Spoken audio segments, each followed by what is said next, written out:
Welcome to Venice, La Serenissima, the queen of the Adriatic, a city like no other, where every street is a canal, every shadow holds a story, and every turn reveals a painting waiting to happen. In this Venice travel video, we are stepping into a city built entirely on water. There are no cars, no horns, just the sound of footsteps on stone and the lap of water against the docks.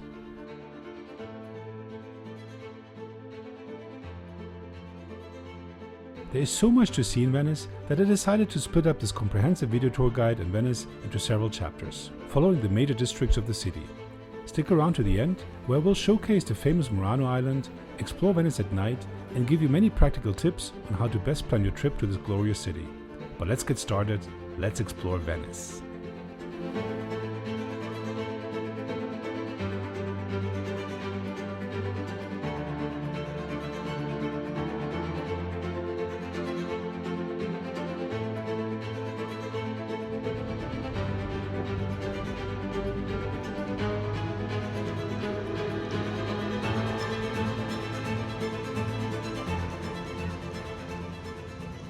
We begin our journey in Cannaregio, Venice's largest and one of its most authentic districts.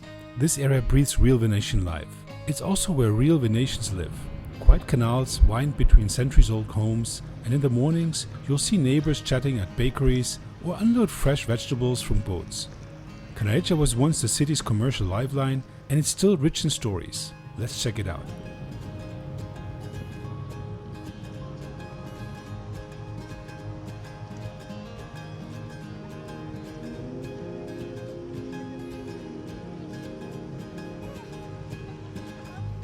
As you step out of Santa Lucia station, Venice immediately unfolds before you like a dream. There's the Grand Canal, alive with boats and gondolas, and right ahead, the graceful arch of Ponte degli Scalzi. The name means Bridge of the Barefoot Monks, a nod to the nearby church of the Scalzi. From the top, the view is breathtaking, the water glistening beneath us, the domes and bell towers painting the skyline. It's your first real moment inside Venice. Let it sink in.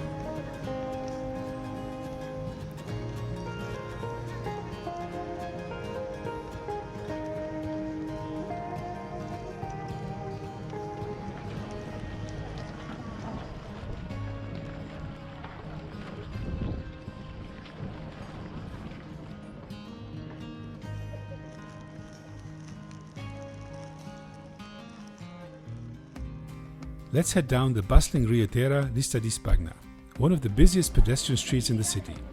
Rio Terà tells us this was once a canal, now paved over, but the energy flows just the same. Cafes, bakeries, souvenir stands, and flower stalls jostling for your attention.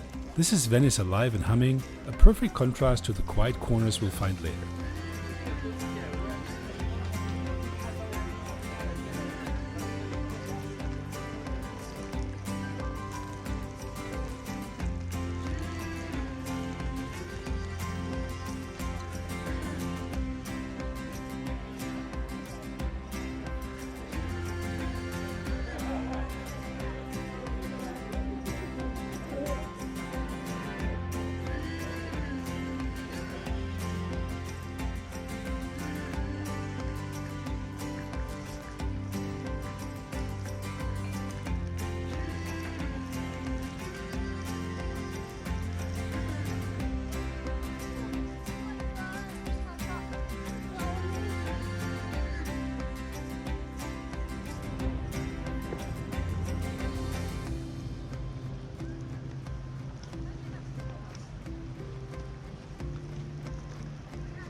What I really like here in Italy is all the fantastic small little details in the houses. What's in the facades, the ornaments, all these little things that can easily get unnoticed.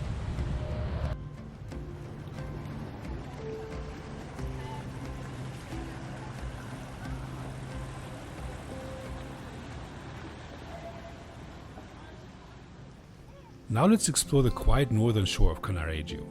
Here you can wander along peaceful canals like Fondamenta della Misericordia, where you'll hear the clink of plates from kitchens above, the lap of water against stone, and the soft creak of wooden shutters.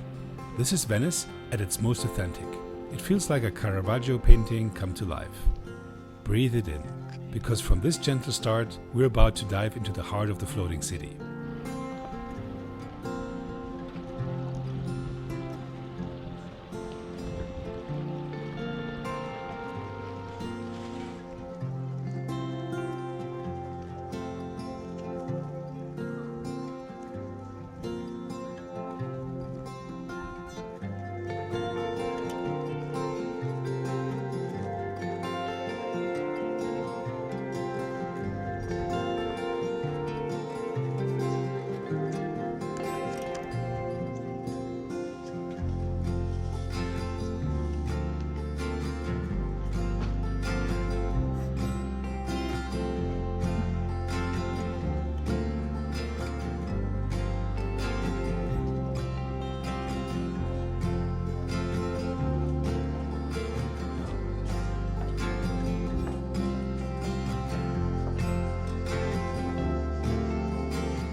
Welcome to the Strada Nova, one of Venice's main thoroughfares.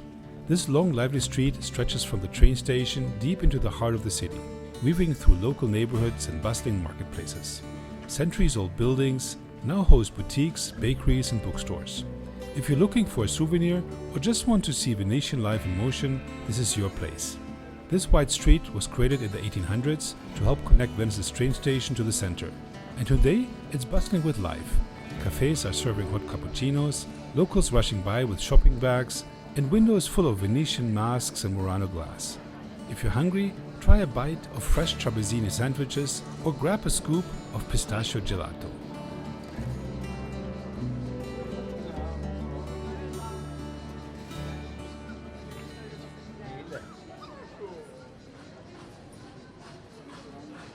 Let's duck into a quiet square just off Strada Nova and visit the Church of the Holy Apostles, or Santi Apostoli. This church goes all the way back to the 7th century, though it's been rebuilt a few times since.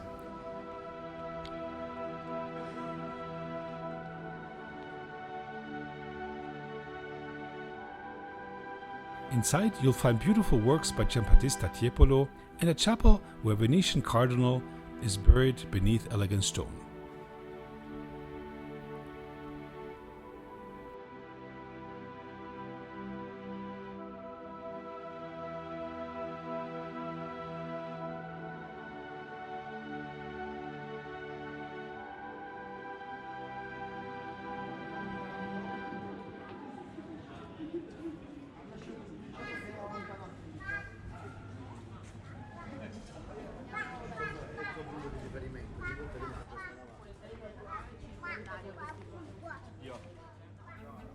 From CANNAREGIO, we now make our way into the vibrant core of Venice, the Sestiere di San Marco, where history, grandeur, and art meet in every square and corner. Let's head to one of the major highlights of any visit to Venice. Let's explore San Marco.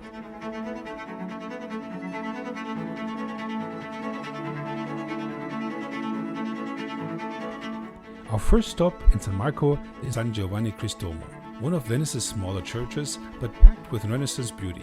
This was one of the last works of architect Mauro Codrucci. The church holds masterpieces by Giovanni Bellini and Sebastiano del Piombo. It's a perfect example of how Venice hides treasures in plain sight.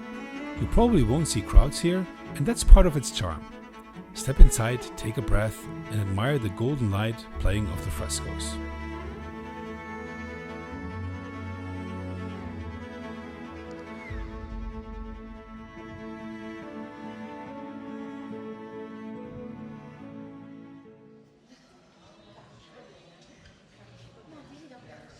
Venice is just a great city to stroll through. There's so many small alleyways, and all of them are exciting in their own right.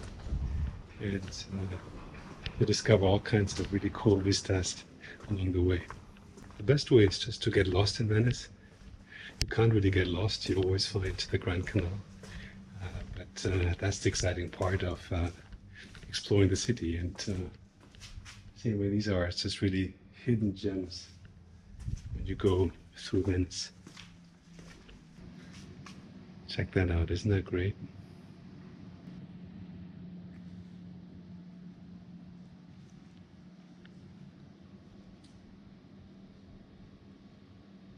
I'm now not too far from the Rialto Bridge, so that's going to be one of my destinations. But my recommendation for Venice is not to go just for the highlights. Explore the back streets of Venice, because that's where, in my view, the real experiences are. That way you're also a little bit away from the beaten path and the crowds.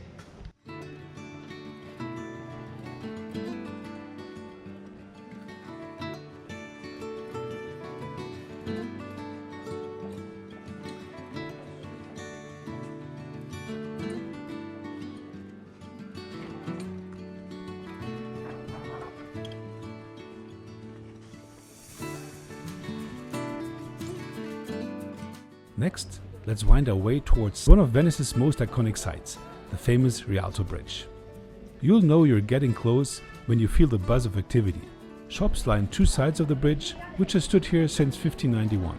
Back then, this was the center of commerce, the heart of the Venetian market world. Look out over the Grand Canal, where gondolas, vaporettos, and delivery boats crisscross the water. It's pure Venice.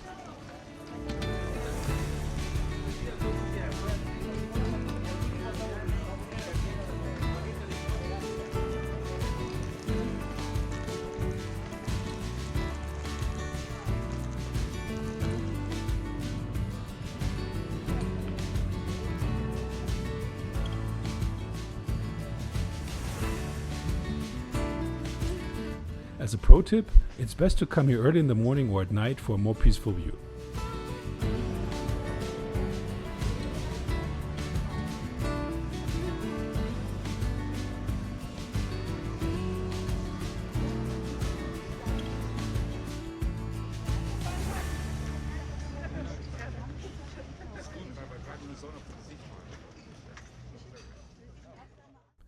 Since we're in Venice, we have to talk about gondolas. By now you've already seen them everywhere. These sleek black boats have been gliding through Venice for centuries. Each one is handmade, slightly asymmetrical, and steered by expert gondoliers who trained for years. Some even sing as they row, if you're lucky. If you want to give it a go, a 30-minute ride will cost around 80 euros, but it's definitely an experience like no other, especially along the quiet side canals.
Let's take a quiet break in Campo Sant'Angelo, a peaceful square in the center of San Marco district. Unlike many of Venice's grand piazzas, this one feels almost hidden, surrounded by elegant palazzi and everyday life. Locals sit on benches and chatting in Venetian dialect. Keep an eye out for Palazzo Gritti Morosini, a noble Gothic residence, and the modest church just around the corner. It's a perfect spot to pause, grab a gelato, and enjoy a quieter side of the city before we continue on.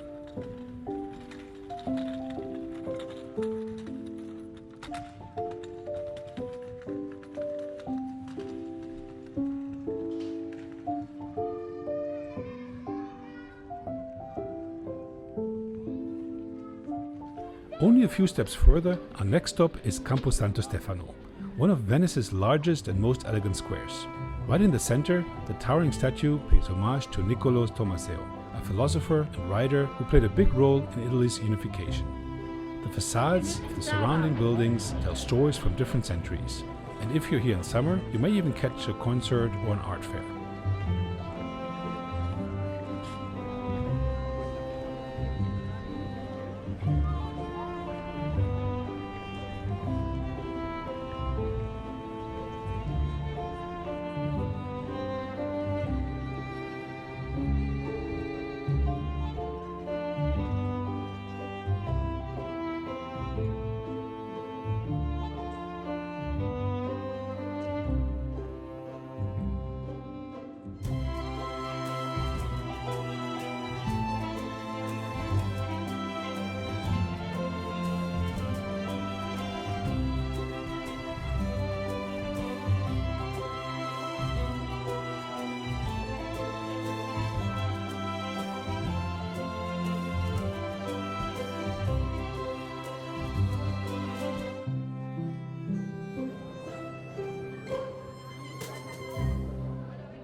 Okay, now let's head to the beating heart of Venice, the Piazza San Marco, the most famous square in all of Venice.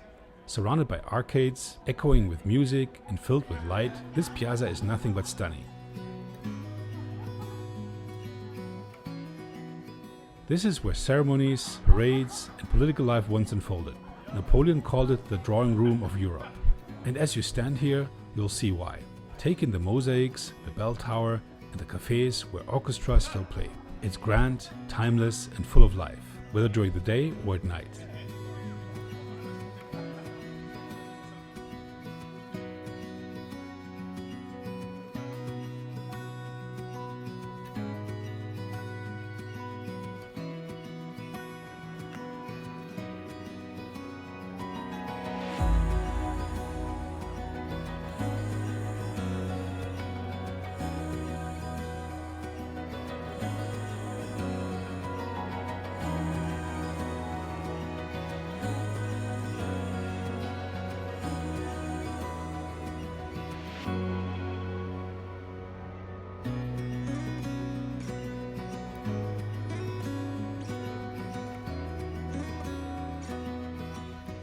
The piazza is crowned by the impressive St. Mark's Basilica, which glitters with gold mosaics.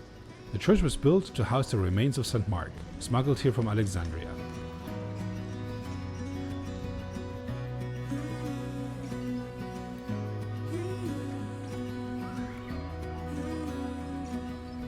Inside you'll find over 8,000 square meters of gold leaf mosaics and a shining altar screen made of gemstones. In a sea of remarkable churches in Venice, this one manages to stand out.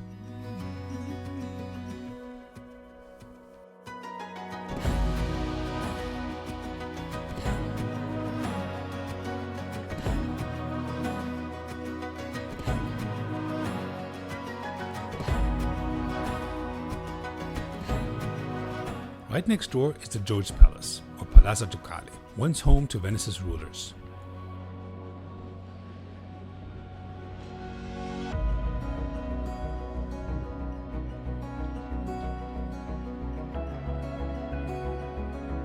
Its grand chambers are lined with paintings by Veronese and Tintoretto.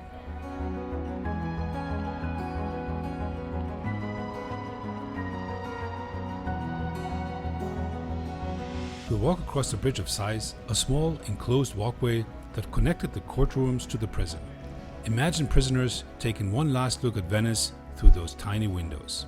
If you have time, I recommend the Secret Itineraries tour.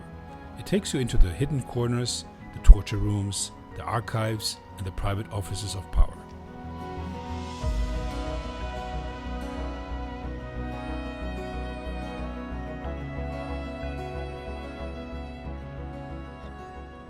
Now let's take a scenic stroll along the Riva della Schiavoni.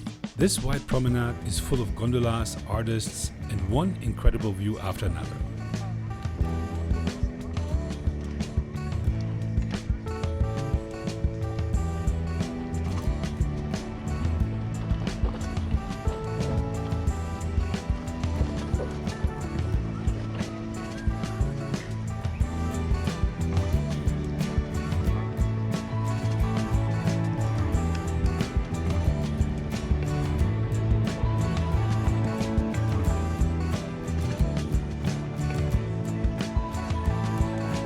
massive statue pays homage to Victor Emmanuel II, the first king of unified Italy. Venice didn't join the new kingdom until 1866, so this statue marks a big moment in history. It's also a perfect place to pause, look at the lagoon, and watch the boats drift by.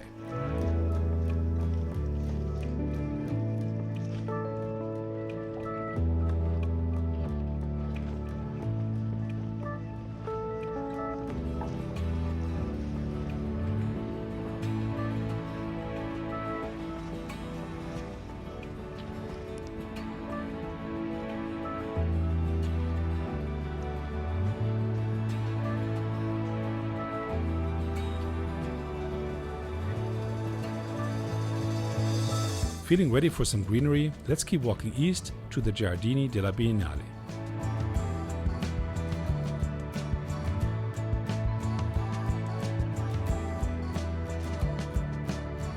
A garden district conceived by Napoleon himself. These gardens are home to the Venice Biennale, a major art event held every 2 years. Each country has its own pavilion, and during the festival, the whole place turns into a global gallery of modern art and thought-provoking installations.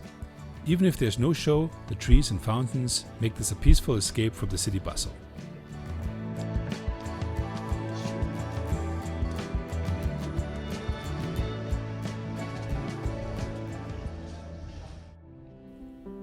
Let's continue our tour with the Arsenale di Venezia, once the powerhouse of Venice's mighty navy. This massive shipyard could launch a fully equipped galley in a single day, centuries ahead of its time in industrial production.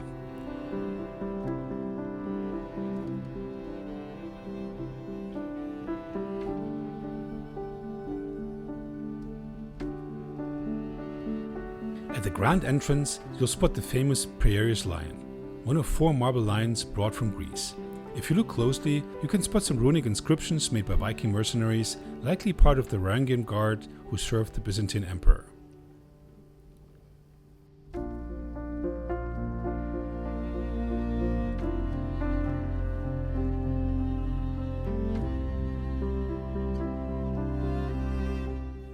Crossing several picturesque canals, our next stop is Santa Maria Formosa. This church's name comes from a vision of Virgin Mary described as formosa or beautifully shaped. The church is surrounded by yet another lovely campo full of locals and little boutiques.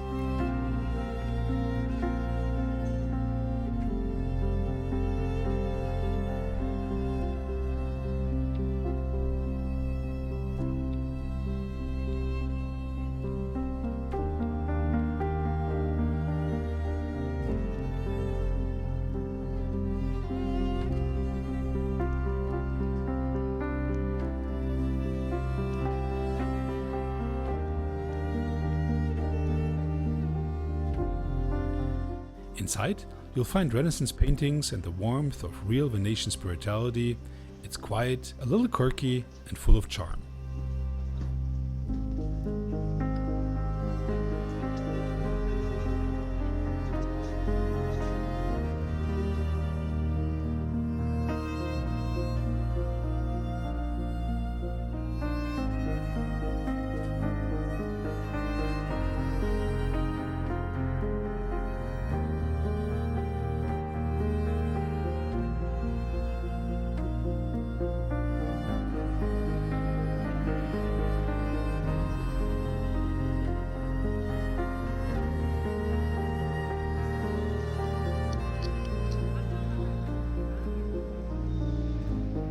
Let's continue to Santi Giovanni e Paolo, known to locals as San Polo.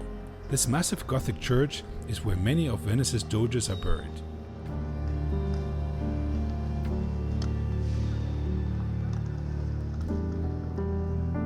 The scale inside is breathtaking.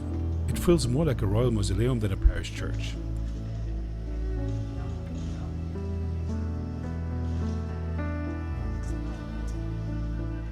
Step outside and admire the equestrian statue of Bartolomeo Corleone, a fearsome mercenary leader.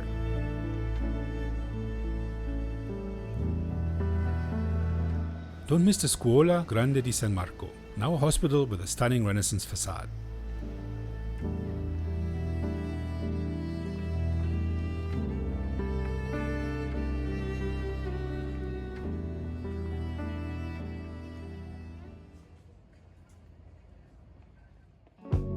Welcome to San Polo, the most ancient part of Venice. This district takes its name from the Church of San Polo Apostolo and is home to the city's historic trade center. Over centuries, San Polo evolved from a commercial powerhouse into a vibrant local neighborhood with a strong artisan and merchant heritage. As we explore, you'll find that San Polo has its own rhythm, less polished, more lived in, and deeply authentic. Let's dive in. Let's start our tour at the Rialto Bridge and head through the narrow alleyways and canals of San Polo. Here the time seems to move a little slower. You'll spot stone wells and tucked away courtyards and little workshops that still craft gondola parts and handmade masks. These canals were once busy streets for merchants delivering goods from the Rialto market nearby.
Eventually you'll step into Campo San Polo, a wide open space that feels like a breath of fresh air amid Venice's maze-like streets. Originally a private vineyard, it was paved in 1493 and became a social hub for tournaments, masquerades and even carnival festivities. In winter, the Campo would freeze over and locals would skate, yes, ice skate in the heart of Venice. During the Renaissance, this square was considered one of the best places to catch up on gossip. Today, it's still a favorite hangout for families and hosts outdoor film screenings in summer.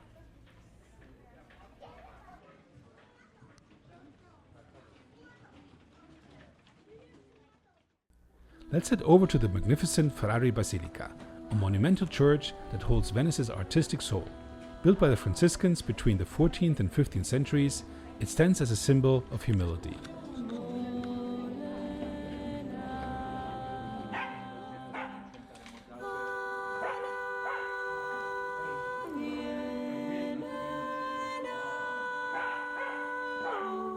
Outside, it's plain brick.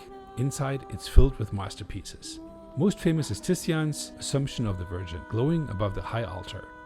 Titian himself is buried here, along with the sculptor Antonio Canova.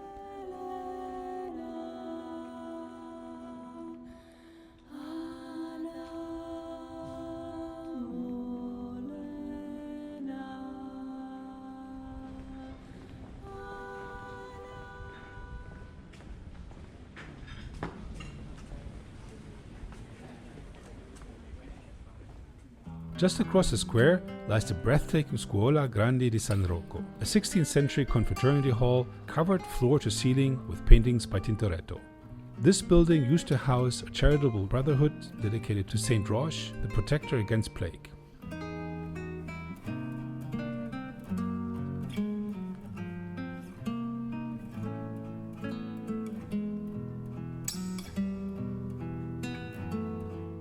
Over 60 of Tintoretto's dramatic canvases depict scenes from the Old and New Testament, all drenched in golden light and swirling shadows.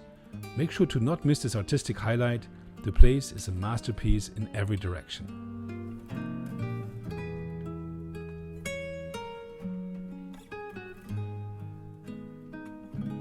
Just across the street, let's shift into a world of invention at the Leonardo da Vinci Interactive Museum.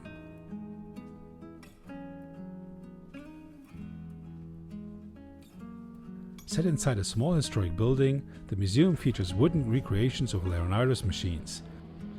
Everything from flying contraptions to gears, presses, and early robotics. You're invited to touch, crank, and explore, just as Leonardo would have encouraged.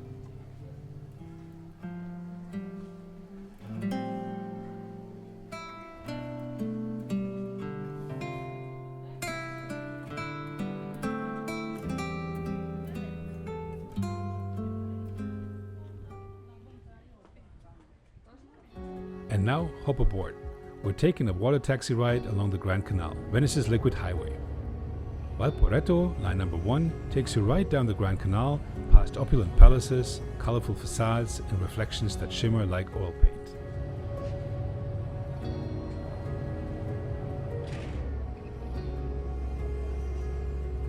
Watch the city glide by. The gondolas, the domes, the bell towers. This is Venice's version of a grand boulevard, except here the road is water and every building has a story. Lean back, feel the breeze, and let the magic of Venice flow past as we head towards our next destination in Dorsoduro.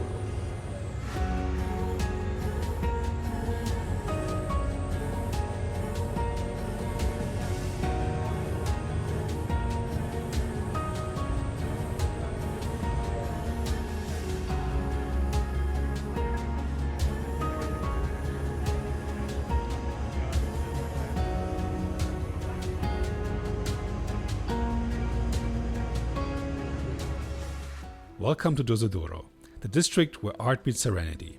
The name means hard-rich, referencing the more solid ground beneath your feet compared to the mashy foundations elsewhere in Venice. Historically a neighborhood of artisans, fishermen, and scholars, Dorsoduro is home to some of the city's most treasured art museums, peaceful canals, and stunning views of the lagoon. It's a perfect blend of the authentic and the refined. Less touristy, more soulful. Let's take a stroll through its highlights.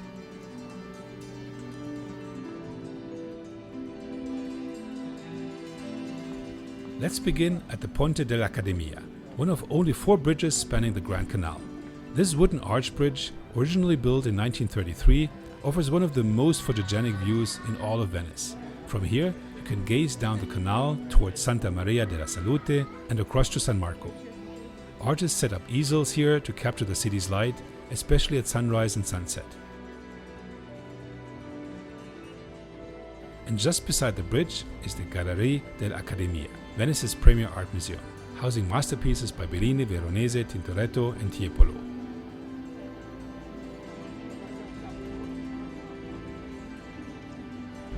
I'm just going to stroll around in the evening hours, the golden hour when there's the most beautiful light.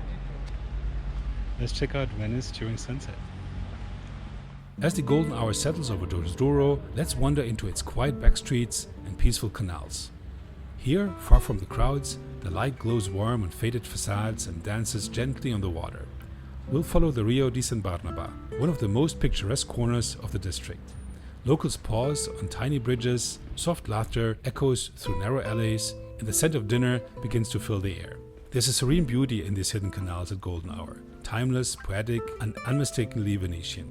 Let's carry that glow with us to our next stop.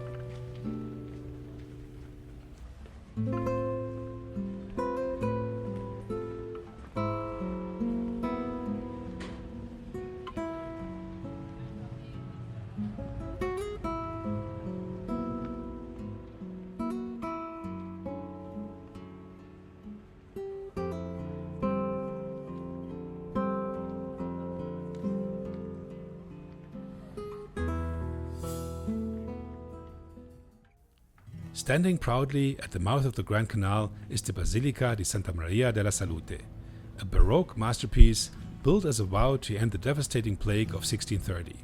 Known simply as La Salute, this church was constructed on over 1 million wooden purlings and designed by Baldassare Longhena. Its elegant dome is one of the city's most iconic silhouettes.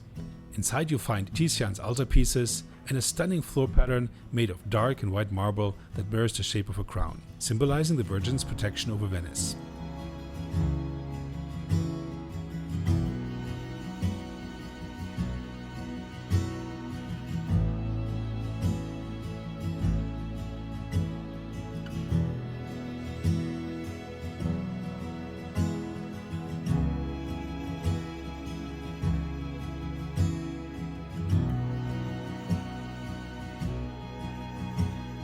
As you step outside the basilica, take a look across the water of the majestically opening Canal Grande, with St. Mark's Square glowing across the waters.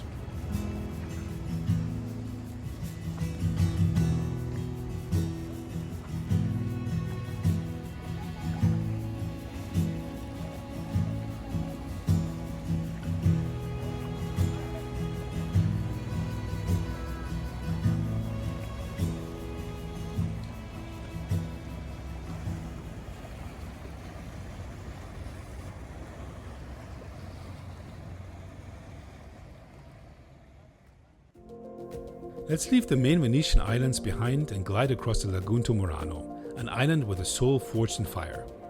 Known around the world for its centuries-old tradition of glassmaking, Murano offers a quieter, artisanal side of Venice that feels both authentic and timeless. Once a strategic port and home to noble families, Murano became the beating heart of glass production when the Venetian Republic ordered all glass furnaces to be moved here in 1291. This was done over fear of fires in the wooden city of Venice. Today, that legacy still glows in the furnaces, galleries, and vibrant culture of this island. Let's check it out. As we glide across the water towards Murano, the boat passes a truly unique place, San Michele, Venice's cemetery island. Encircled by red brick walls and tall cypress trees, this peaceful isle has served as Venice's official cemetery since the early 1800s, when Napoleon declared that all burials had to take place outside the city. Walking its quiet paths, you'll see names from every corner of the globe. Artists, poets, musicians, and Venetians resting side by side. Among them, Igor Stravinsky and Ezra Pound, whose tombstones are simple yet powerful.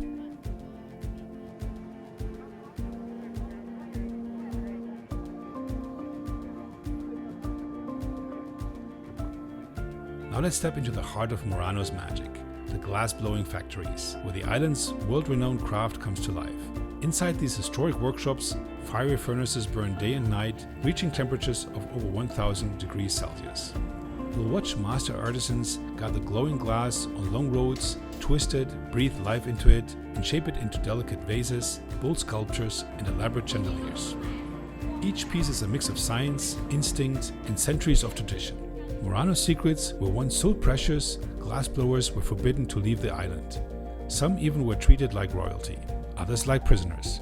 Many factories offer free demonstrations, and some even allow you to try yourself.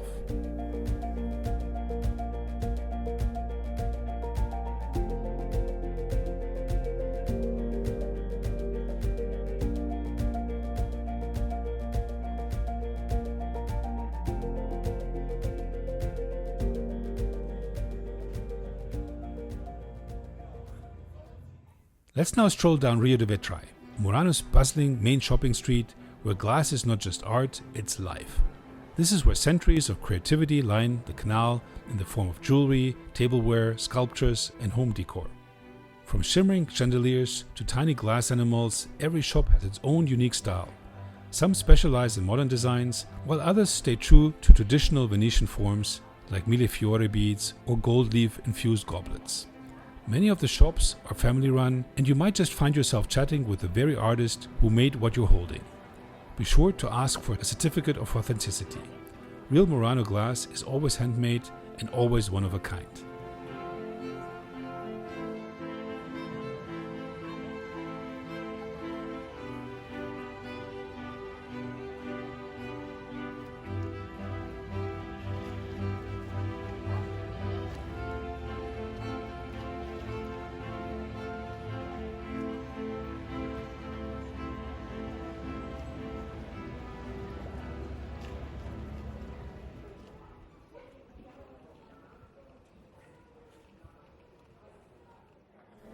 As the sun sets and the crowds fade, you will likely head to one of the many restaurants and pizzerias in town for a slightly overpriced dinner.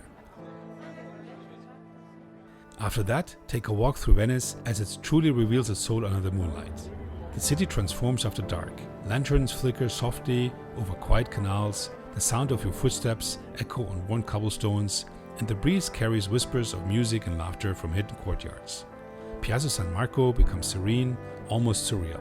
The big crowds are gone, but the grandeur remains. We'll cross empty bridges and pass shuttered shops, catching the occasional gondola gliding by. There's no map needed here, just wander and follow your instincts. Venice at night invites you to get lost, to slow down and breathe it in. It's romantic, mysterious, and endlessly cinematic.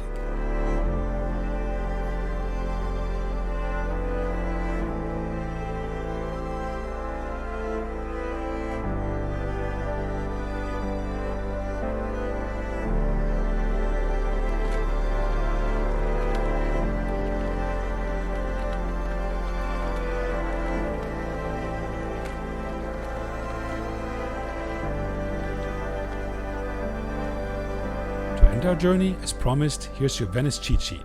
11 essential tips to help you navigate, explore, and fall in love with this floating city. When to go? Venice is at its best during spring and autumn. April to June and September to October offer mild weather, fewer crowds, and that iconic Venetian glow along the canals. Summer, though vibrant, can be hot and crowded, while winter brings misty mood and quieter alleyways. Perfect if you're looking for a more contemplative experience. Is it expensive? The answer is unfortunately yes. Venice has a well-earned reputation for being pricey, especially in central areas like San Marco.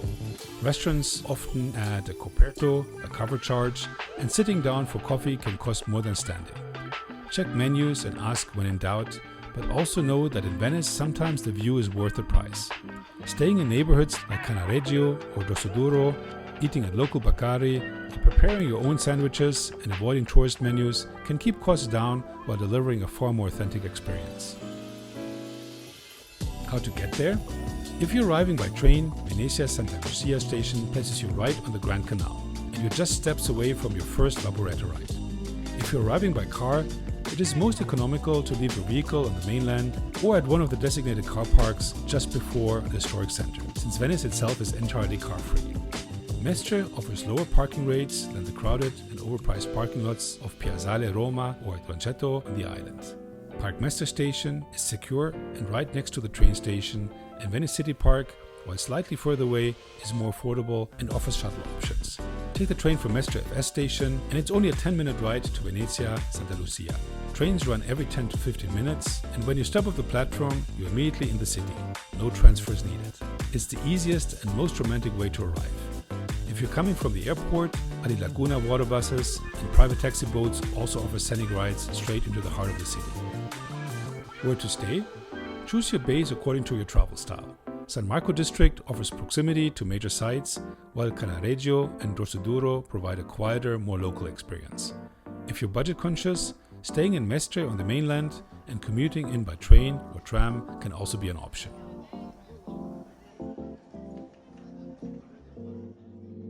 How to get around? Venice is a pedestrian and boat city. No cars, no bikes. The Vaporetto, the water bus, is your best friend for navigating the Grand Canal and reaching outer islands. A multi-day ACTV pass is worth every euro. A 75-minute ticket costs €9.50, a one-day pass is €25, a two-day pass is €35, and a three-day pass costs you €45. So even a one-day pass pays off quickly if you plan to hop around, especially if you're heading to other islands like Murano or Murano.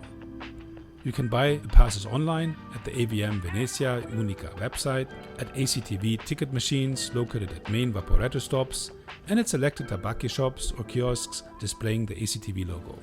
Once purchased, validate your ticket by tapping it at the electronic reader before boarding any Vaporetto or bus. But the most rewarding way to explore Venice is on foot. Every bridge, alley, and campo reveals a new layer of the city's charm. What to bring? No cars in Venice means walking everywhere, even across bridges. Pack only essentials and make sure your suitcase has wheels that can handle cobblestones. Pack light and practical.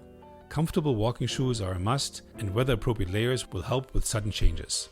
Don't forget sun protection and a refillable water bottle. Public fountains offer fresh drinking water. A portable phone charger will keep your maps and camera going all day. I always bring a hat as well for additional sun protection. How to avoid crowds?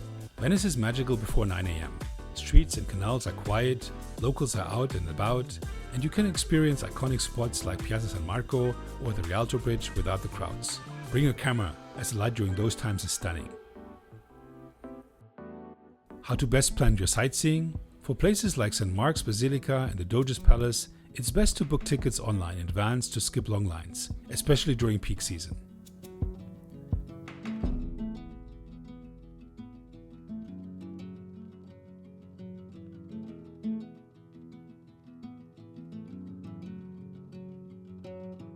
What to buy in Venice?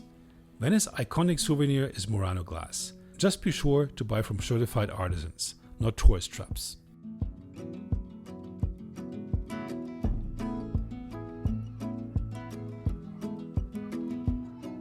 Other great finds include handmade paper, traditional Venetian masks, and delicate Murano lace. Avoid mass-produced souvenirs and look for items made with care, tradition, and local flair.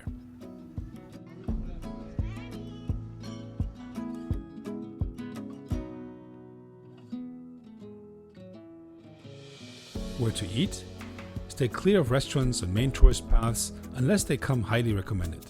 Instead, look for family-run trattorias and cozy baccari serving cicchetti. Try local specialties like sarde in saor, squid in risotto, or baccalà mantecato. A handwritten menu and a full table of locals are your best clues.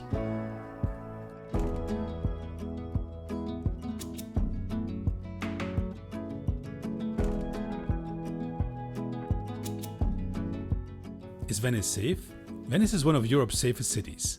Violent crime is virtually non-existent, and you can walk around comfortably at any hour. Just watch for pickpockets in crowded areas, especially around Rialto, Piazza San Marco, and busy vaporetto stops. Keep your valuables close and bags zipped. A crossbody or money belt helps.